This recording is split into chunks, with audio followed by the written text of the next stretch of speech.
بسم اللہ الرحمن الرحیم حامدا و مصلیہ اما بعد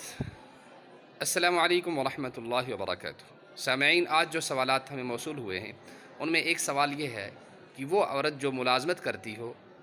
اور اپنے آفس یا اپنے سکول میں اپنے بچے کو، جو دودھ پینے والا بچہ ہو، شیرخوار بچہ ہو، اس کو نہیں لے جا سکتی، اور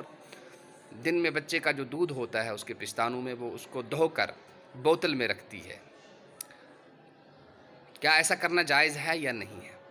تو اس کا جواب یہ ہے کہ اگرچہ ایسا کرنا کوئی ذرا اجنبی سی بات لگ رہی ہے، لیکن ناجائز تو پھر بھی بہرحال نہیں ہے، جائز تو ہے۔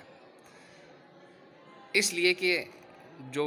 ماں کا دودھ ہوتا ہے وہ دودھ پینے والے شیرخوار بچے کے لیے وہ حلال ہے، اور حلال چیز کو آپ جیسے بھی استعمال کیجئے، برتن میں رکھ کے استعمال کیجئے یا اسی طرح سے منہ لگا کر پی لیجئے،